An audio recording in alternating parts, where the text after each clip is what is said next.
So yun guys, ngayong araw ay araw po ng Martes, January 2, 2024. Happy New Year po sa lahat ng aking 3,010 na mga subscribers. Ngayon aking ibabahagi sa inyo kung paano mag-inquire sa SSS online gamit ang cellphone. Click nyo lang ang search bar, tapos type nyo lang ang SSS login. Ayan. Tapos click nyo lang yung website ng SSS. Ayan.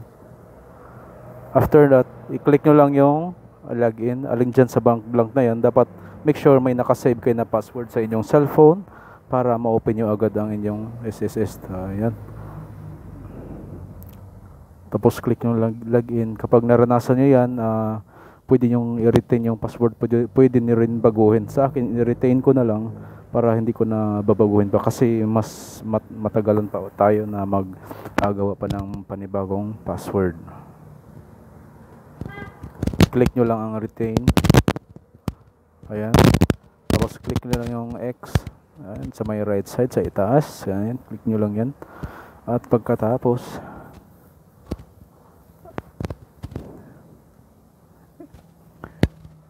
shoutout nga pala kay Chris Tutorials. Ayan, antay nyo lang ng ilang sandali. Ayan, nakikita nyo rin ang inyong mga contribution. Ako, nag-start ako ng contribution since 2011. Ayan, umpisa na natin sa taas.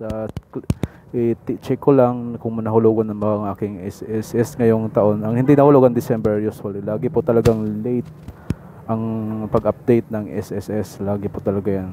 Ayan. So far, nahulugan naman ako since January 2023. Lagi niyo pong i-monitor ang inyong SSS guys. Dapat meron kayong nakaregister ang inyong SSS online para lagi niyo po yung monitor. Ang hulog ng amo ko sa akin ay 1.4. Dapat 2.1 yan, 2,100 kasi ang kaltas niya sa akin is 675 per month. So 1 year na ako naghulog ng 675. Sa 1.4 kasi ang ano niyan, ang dineklarang sahod niya nasa lang.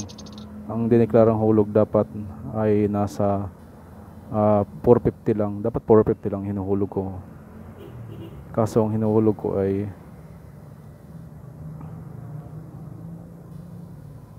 $675. So yun lang guys. Sana po may natutunan kayo sa video ito na aking binabahagi sa inyo.